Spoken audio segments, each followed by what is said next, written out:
साथियों, उम्मीद की जा रही थी कि देश की महिला बाल विकास मंत्री चुनावों में जाने से पहले एक प्रेस वार्ता के माध्यम से देश के सामने और खासतौर से आधी आबादी के सामने अपने विभाग की रिपोर्ट कार्ड और उपलब्धियों को पेश करती, लेकिन वो उससे बचती रही, विफल रही।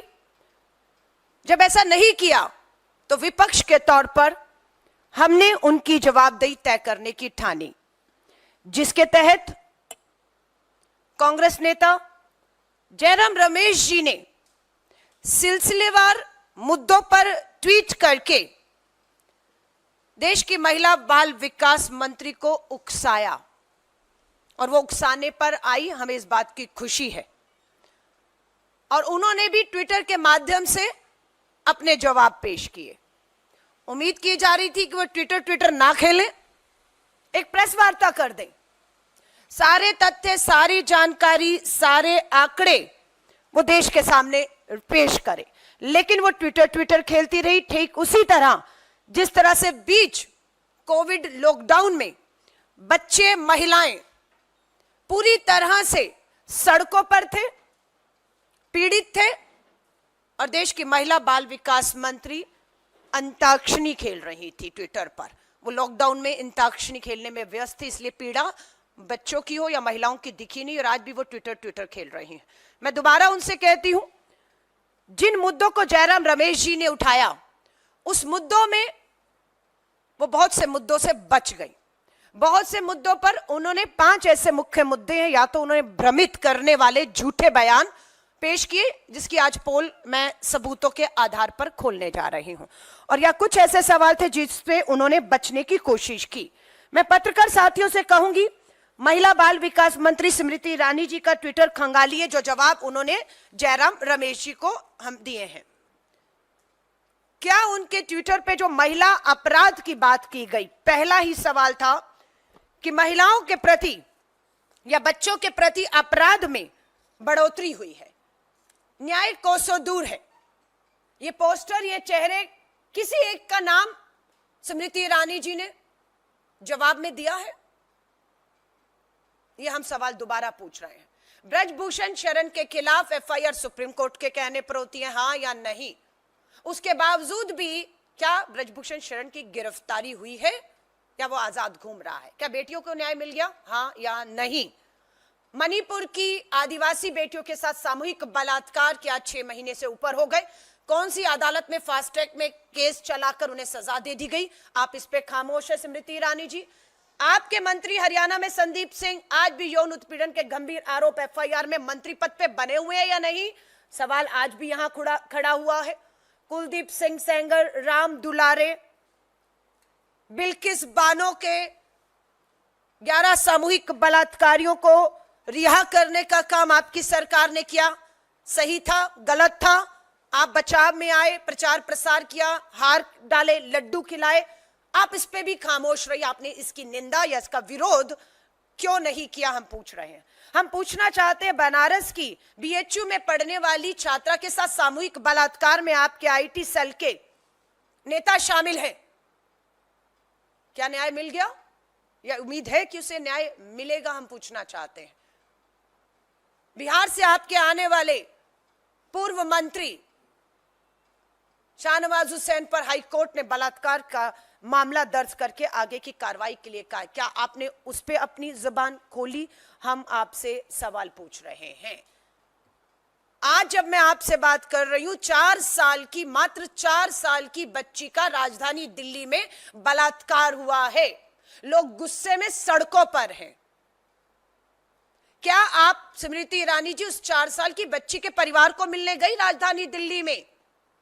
क्या आपकी महिला आयोग की राष्ट्रीय अध्यक्ष गई?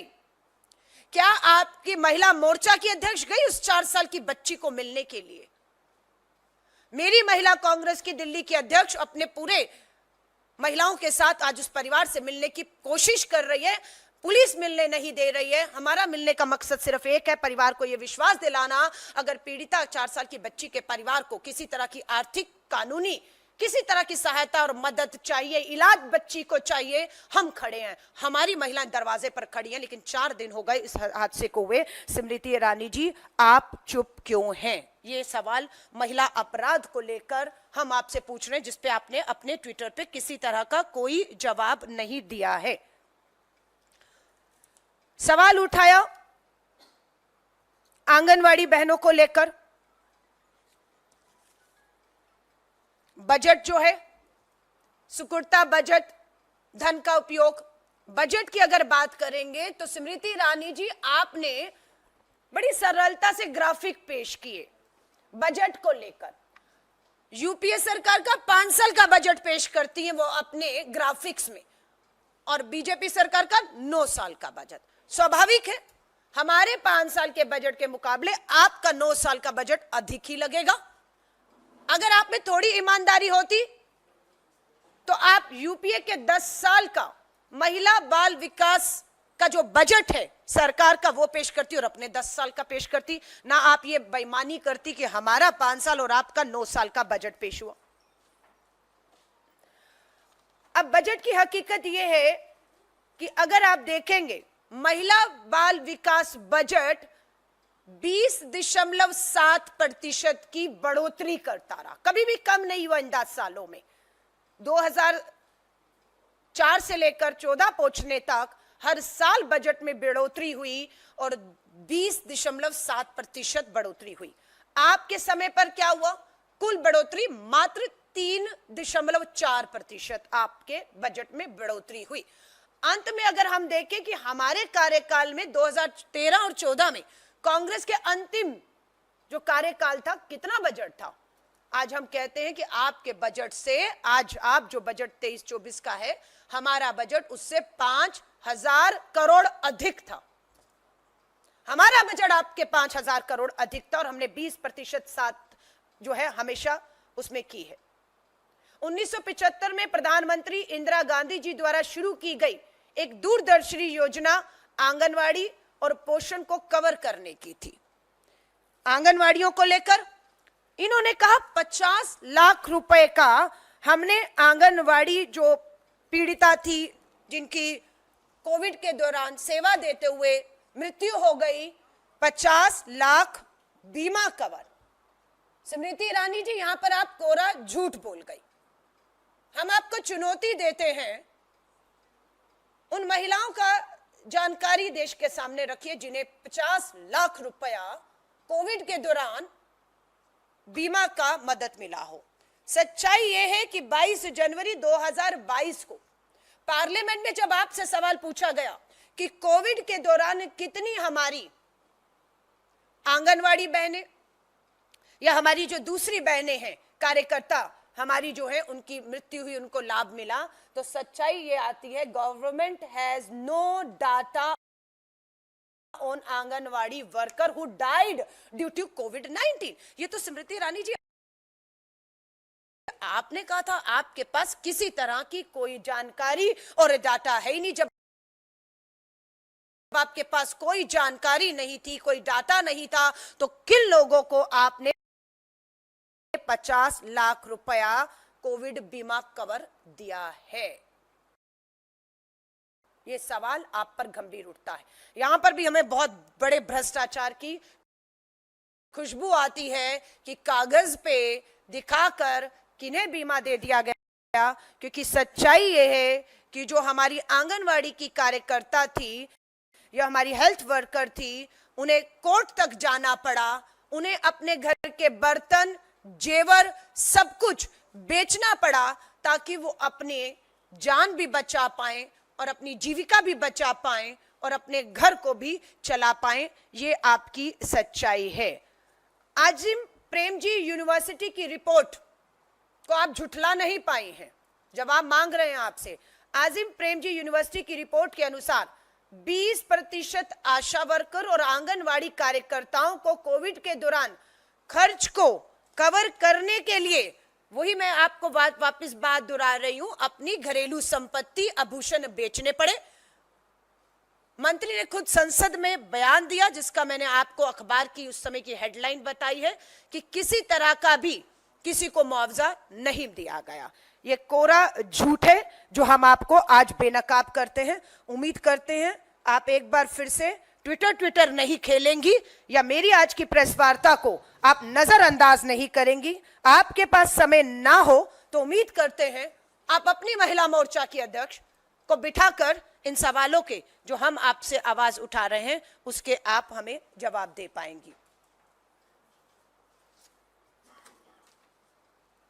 अनीमिया पर आ रही हूं। ये सवाल थे जो उठाए गए। More Indians are anaemic than before. 67% anaemia की कमी जो है वो 5 साल के बच्चों में, ये हम नहीं कह रहे। नेशनल फैमिली हेल्थ स्कीम सर्वे 5 साल का भारत सरकार द्वारा आप द्वारा जारी किया गया है या नहीं, हाँ या ना? अगर आप ही का ये सर्वे है तो आप ही का सर्वे ही तो ये बता रहा है कि महिलाओं और बच्चों में, खासतौर से 5 साल से कम के बच्चों में 67% अनीमिया की कमी जो है वो देखी गई है। गुजरात में चौंकाने वाले डबल इंजन की सरकार है, आज से नहीं 5-10 साल नहीं, 15-20 साल नहीं, उससे अधिक सालों से चल रही है। और इनका इसी सर्वे में बताते हैं कि गुजरात में चौंकाने वाली बात यह है कि 5 साल से कम उम्र की के 10 में से 8 बच्चे, गुजरात में 10 में से 8 बच्चे एनीमिया के पीड़ित हैं। 15 और 16 से लेकर 19 और 20 के बीच महिला और बच्चों के विभिन्न समूह में एनीमिया की बढ़ोतरी 8% हुई है। 15 और 16 की जो बच्चियां हैं या महिलाएं 19 साल में, उनमें 9.2% एनीमिया की बढ़ोतरी हुई है। ये क्या दिखाता है कि आपकी जो योजनाएं थी वो पूरी तरह से फेल हुई हैं, सिर्फ कागजी रही हैं, जिसकी वजह से आज एनीमिया की हमारे महिला, हमारी बेटियां, हमारी बच्चियां, हमारे ये जो है वो शिकार हो रहे हैं। ये आपका गुजरात जिसमें नंबर 1 पर खड़ा हुआ है।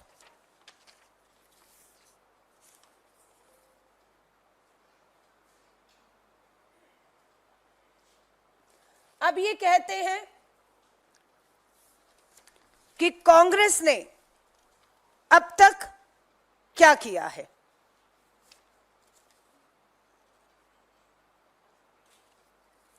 जो सवाल कांग्रेस से करते हैं, कांग्रेस ने क्या किया है, मैं एक पूरी सूची देश के सामने रख देना चाहती हूं। सबसे पहली उपलब्धि महिला आदि आबादी को लेकर क्या थी भारतीय राष्ट्रीय कांग्रेस की? क्या यह नहीं थी कि आदेश में 14 लाख बहनों को भागीदारी योजना के तहत महिला आरक्षण के तहत पंच और सरपंच स्थानीय निकाय चुनावों में आरक्षण दिया गया, जिसकी सच्चाई है कि 14 लाख बहनें आज अपने भागीदारी राजनीति में बढ़ चढ़कर निभा रही है। किसकी उपलब्धि थी? भारतीय राष्ट्रीय कांग्रेस की थी। घरेलू हिंसा कानून कौन लेकर आया, हम पूछना चाहते हैं।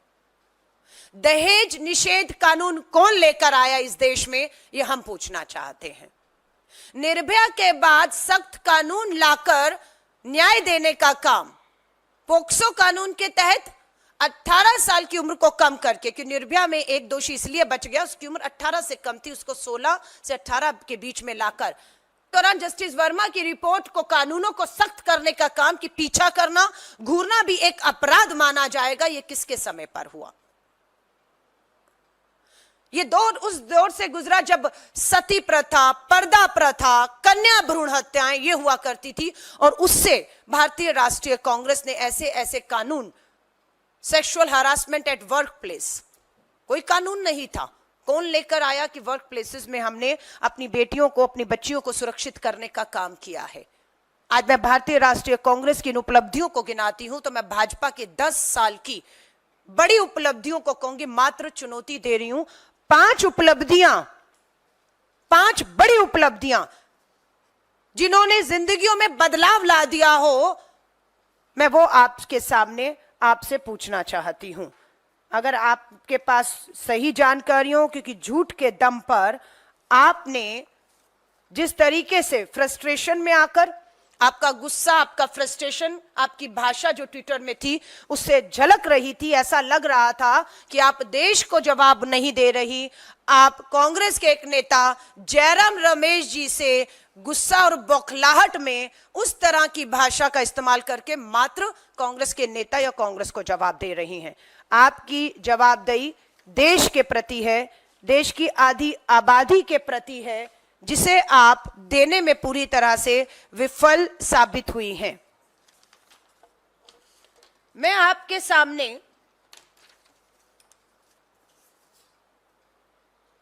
अपराध की बात आपके सामने रखी, मैंने अनीमिया की बात आपके सामने मैंने रखी कि क्या उसकी गुजरात से लेकर देश में सच्चाई है। मैं आपके सामने बजट को लेकर कि 5,000 करोड़ का बजट आज भी यूपीए सरकार का आपकी तुलना में अधिक रहा है। आपने बजट में कटौती की और जो आपने दावे किए उसकी पोल खुलती है। मैं एक और महत्वपूर्ण आपके सामने रोजगार को लेकर, महिलाओं के बीच बेरोजगारी और आय में कमी, महिला बाल विकास मंत्री ने इसके ऊपर भी पूरी चुप्पी साध ली। उनसे पूछिएगा ये सच्चाई है या नहीं, जहां पर कल देश की बेरोजगारी के आंकड़ों ने इस पूरी सरकार के 10 साल के अन्याय के काल को बेनकाब किया, उसकी सबसे ज्यादा शिकार महिलाएं भी हुई हैं। शहरी क्षेत्रों में महिला बेरोजगारी दर, शहरी क्षेत्रों में महिलाओं की बेरोजगारी दर 21.6% बढ़ोतरी हुई है। 21.6% बढ़ोतरी हुई है या नहीं, हम आपसे पूछ रहे हैं।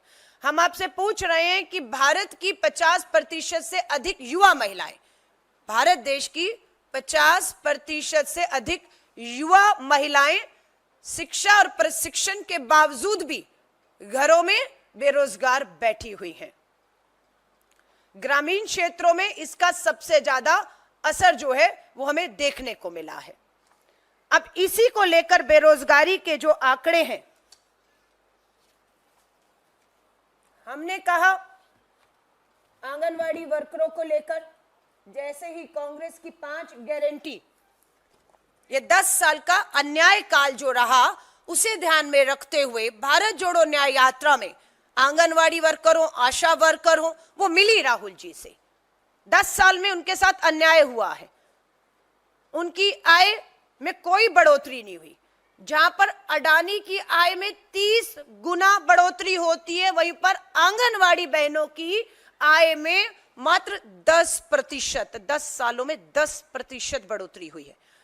इसी को ध्यान में रखते हुए श्री राहुल गांधी जी ने शक्ति का सम्मान, Asha worker, anganwadi worker, mid day meal बनाने वाली महिलाओं के मासिक वेतन में केंद्र सरकार का योगदान दुगना किया जाएगा।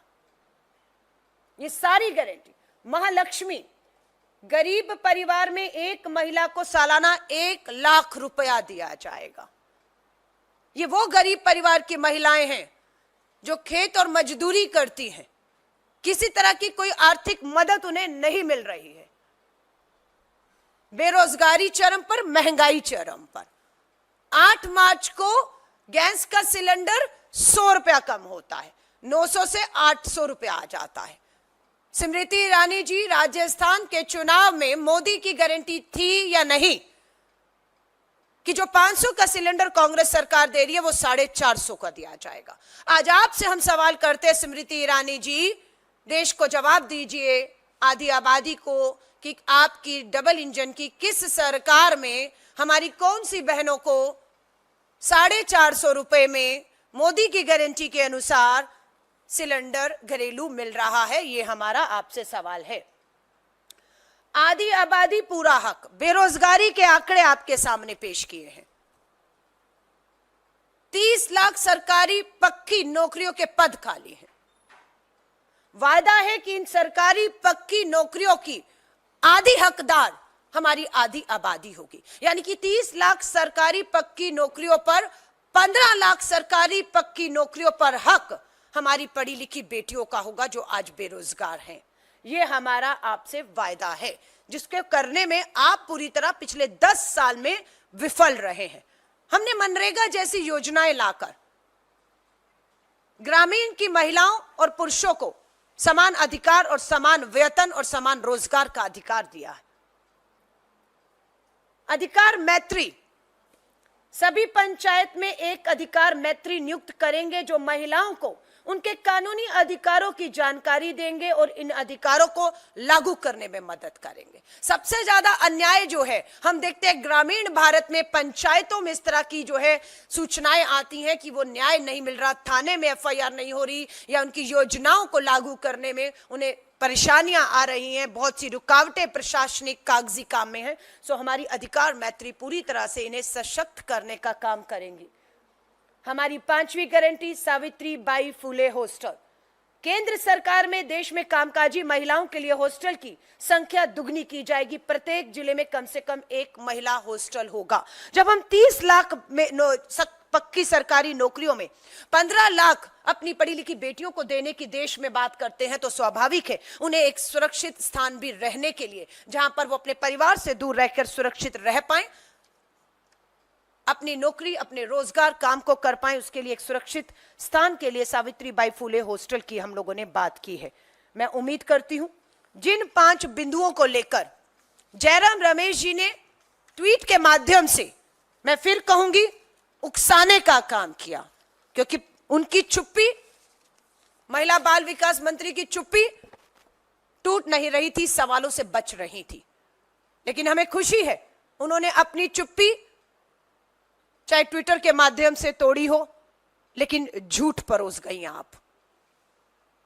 हमारे पास जो आज सारे ग्राफिक हैं, उनके एक एक सवाल, एक एक ट्वीट का लिखित में जवाब हिंदी और अंग्रेजी और दूसरी भाषाओं में हम आपको आज देने वाले हैं।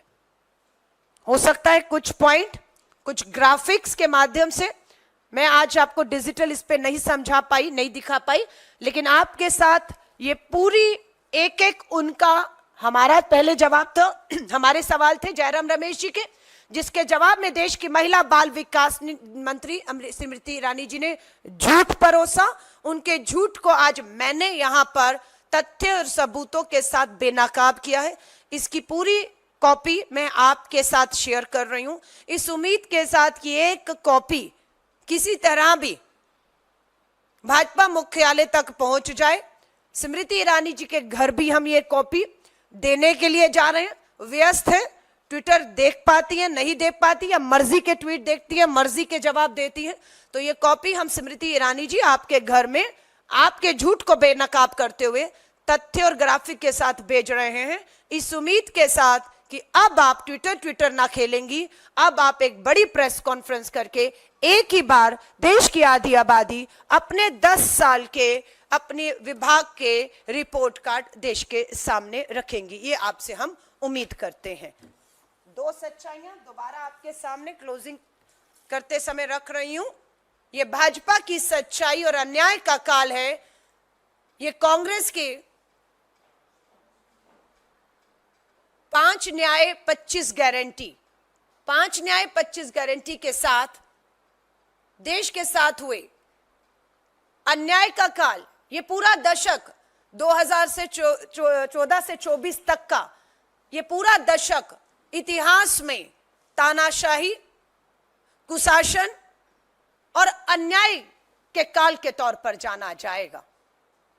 और दूसरी तरफ एक उम्मीद बनकर कांग्रेस की ये हमारे 5 न्याय के तहत 25 गारंटीज जो हमने दी हैं, जिसमें युवा न्याय, नारी न्याय, श्रमिक न्याय, किसान न्याय और भागीदारी न्याय के तहत 25 गारंटी, ये एक उम्मीद की किरण बनकर लोगों के बीच में न्याय दिलाने के लिए अपनी वचनबद्धता को हम दोहराते हैं। धन्यवाद।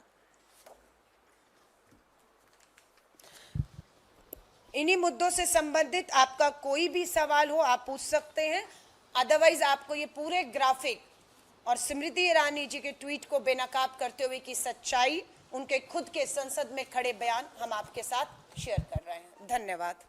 धन्यवाद।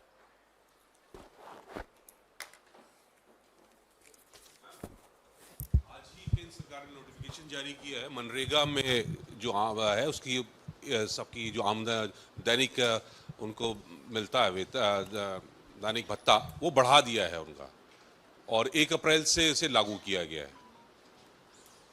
देखिए, चुनावों की आचार संहिता नोटिफिकेशन के बाद ये सूचना पब्लिक की गई है तो ये चुनाव आयोग को देखना है, लेकिन आधार रहेगा कि 10 सालों में आपने किस वर्ग को क्या दिया और 10 साल में उसकी जिंदगी में क्या बदलाव आया।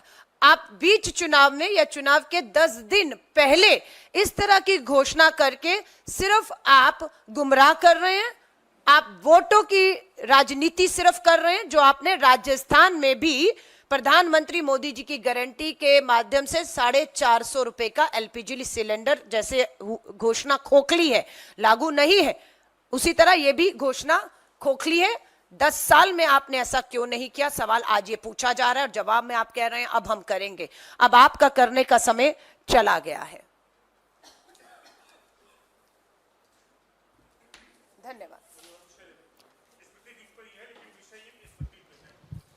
क्या सवाल? स्मृति ईरानी जी परसों उत्तराखंड गई थी स्मृति ईरानी अनिल बलूनी के नामांकन में, वहां पर कहा उन्होंने कि क्या आप लोग ऐसी पार्टी को वोट देंगे जो राम मंदिर का निमंत्रण स्वीकारती है, ऐसी पार्टी को वोट देंगे जो हिंदुओं को आतंकवादी कहती है। क्या ये आचार संहिता का उल्लंघन नहीं, जबकि आचार संहिता में स्पष्ट है कि धर्म और मंदिर की, ये धर्म या किसी मंदिर मस्जिद की बात नहीं होगी। फिर भी स्मृति ईरानी ने कहा कि आप लोग ऐसी पार्टी को वोट देंगे जो हिंदुओं को आतंकवादी करती हो, मंदिर का निमंत्रण अस्वीकार करती हो। माफी चाहूंगी, इस सवाल के बाद थोड़ा सा गुस्सा आ रहा है। स्मृति ईरानी जी, थोड़ी शर्म करनी चाहिए थी आपको। उत्तराखंड की पवित्र धरती पर खड़ी थी ना अंकिता भंडारी, बहुत बड़ा मुद्दा आज भी उत्तराखंड की धरती पर बना हुआ है। अंकिता भंडारी कौन है? उत्तराखंड की बेटी है नहीं स्मृति ईरानी जी, है या नहीं, पूछ रहा है देश और उत्तराखंड। उस अंकिता भंडारी को न्याय दिलाने के लिए स्मृति ईरानी जी उत्तराखंड की धरती पर आप पहुंची, क्या आपने एक शब्द बोला? क्या आप अंकिता भंडारी के परिवार को मिली है? क्या आपने महिलाओं की, जो आपकी जिम्मेदारी थी, आपके विभाग की जिम्मेदारी थी, महिलाओं को न्याय दिलाना, सुरक्षा दिलाना, क्या आप वो करने में कामयाब हुई हैं? आप नहीं हुई। उल्टा ये हुआ है कि अंकिता भंडारी का परिवार आज भी उत्तराखंड में आंदोलित है। आज भी एक पत्रकार को आपने जिस तरीके से पुलिस बल पर उठाकर घसीटकर हिरासत में लिया, उससे शर्मसार हुई हैं आप या नहीं हुई हैं? अंकिता भंडारी के दोषी कौन है? स्मृति ईरानी जी, देश जानना चाहता है। अगर आपको नहीं पता तो मैं आपको बताती हूं। आप ही के भाजपा के बड़े नेता के रिजॉर्ट में अंकिता भंडारी को गलत काम करने के लिए बार बार कहा जा रहा था, जिसका उसने विरोध किया और उसके बदले में उसे मौत के घाट पे उतारने वाले आपके भाजपा नेता और उनके रिजॉर्ट में यह अपराध होता है। आपको इस पे अपनी चुप्पी तोड़नी चाहिए थी। आपने मुद्दों से भटकाने के लिए धर्म और आस्था को फिर एक बार मुद्दा बनाकर बचने की कोशिश की है, पर हम आपको इस बार बचकर नहीं जाने देंगे। आप देश के जिस कोने पर जाएंगी, हर कोने पर आपको इस तरह के सवाल खड़े दिखेंगे और आपको बचकर नहीं निकलने जाने दिया जाएगा।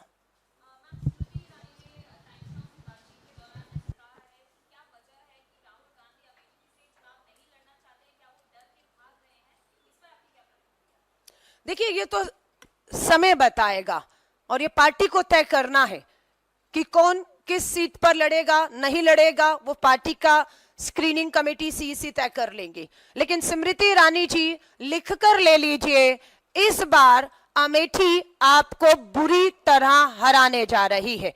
उन्हें इस बात का अफसोस है कि श्री राहुल गांधी जी के जो काम थे वहां पर, जिसकी चर्चा आज भी है, मात्र 5 सालों में आपने सिर्फ उन पर पानी फेरने का काम किया है। अमेठी की जनता आपके 5 साल के कार्यकाल, जिसमें आप केंद्र की मंत्री भी हैं, आप सिर्फ सांसद नहीं हैं, आपकी डबल इंजन की सरकार है, कोई बहुत बड़ी उपलब्धि आपने अमेठी में हासिल नहीं की है, जिसके दम पर आप ये दावा करें आप हार रही हैं। मुझे तो ये लगता है हारने वालों में सबसे पहली सीट पे कोई आपको हारते हुए, पिछड़ते हुए देखेगा तो वो अमेठी की स्मृति ईरानी होंगी। जहां तक राहुल गांधी जी की बात है, हमारे इंटरनल सर्वे और वहां के जमीनी कार्यकर्ता, मैं खुद उत्तर प्रदेश होकर आई हूं, उन्होंने कहा राहुल गांधी जी तो बहुत बड़ी बात है, इस बार कांग्रेस अपने किसी छोटे से कार्यकर्ता को भी अमेठी में उतारेगी तो स्मृति ईरानी का बचना मुश्किल है। मैम, आपने अभी अपनी सारी यूपीए सरकार में जो योजनाएं थी वो बताई हैं, और साथ ही यदि आपकी सरकार आती है तो क्या योजनाएं आपकी रहेंगी वो भी बताइए। लेकिन स्मृति ईरानी लगातार जब लोगों से संवाद कर रही है तो वो कह रही हैं कि दिल्ली के अगर अंदर गांधी परिवार की सरकार यदि होती तो कोरोना में लोगों को वैक्सीन नहीं मिलती, 5 किलो राशन नहीं मिलता, और जो उज्ज्वला योजना है वो नहीं मिलती। तो इस पर आपका क्या कहना है? लगातार वो इस तरीके का प्रचार कर रही है। देखिए, वो बात कर रही है जो हुई नहीं, होते तो वो नहीं थे, और वो जब सत्ता में नहीं है तो उन्हें नहीं करना था। आप सत्ता में थे, आपको करना था। आपने क्या किया या आप क्या कर सकती थी जो नहीं किया? जवाब उसका बनता है। हमने क्या किया 2004 से 14 तक, या हमने 50 साल तक क्या किया? आज सारा रिकॉर्ड देश के सामने एक क्लिक पर उपलब्ध है। एक क्लिक पर है कि कब कब किसके किसके काल में क्या क्या कानून आए, किस तरीके से महिलाओं की भागीदारी हो, सुरक्षा हो, उनका आर्थिक सशक्तिकरण हो, कब कब कांग्रेस ने क्या किया है। हम होते तो क्या ये ख्याली जो है चीजें उन्हें कहिए बंद करिए।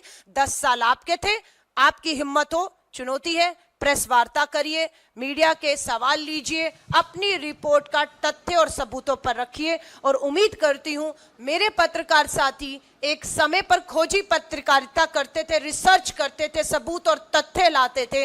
इस बार भी अगर एक भी मौका मिलेगा, प्रेस कॉन्फ्रेंस वो करेंगे और आपको मौका मिलेगा तो स्वाभाविक है आप ही उन्हें बेनकाब कर देंगे, जिससे वो डर रही हैं, इसलिए ये काम वो नहीं करके दिखा रही हैं।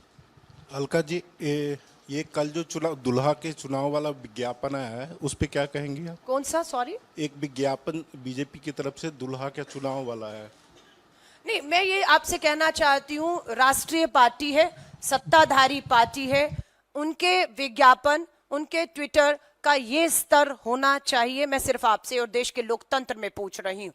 इलेक्टोरल बॉन्ड के एक महाघोटाले के ऊपर स्मृति हमारी जो वित्त मंत्री है निर्मला सीतारमण जी, उनके जो पतिदेव हैं वो भी इस पे सवाल उठा रहे हैं। आप समझ रहे हैं गंभीर मुद्दे क्या हैं, लेकिन आप इस तरह के ग्राफिक कार्टून बनाकर राहुल गांधी, गांधी परिवार को, आपकी जो कुंठा है, आपकी जो उनको लेकर आप में नफरत है, उसको लेकर आप प्रदर्शित करते रहिए। पर देश की 140 करोड़ की आबादी, महंगाई, बेरोजगारी, चीन को लेकर अभी आपने देखा है क्या बयान आया है। अरुणाचल को उन्होंने अपना बताया है। हम इंतजार कर रहे हैं भारत सरकार का स्टैंड का। दूसरों देशों से भी लगातार बहुत से मुद्दों पर चुनौती आ रही है। सो ये स्तर गिर चुका है इनका, सिर्फ मुद्दों से भटकाने के लिए, पर हम मुद्दों पर रहेंगे। धन्यवाद।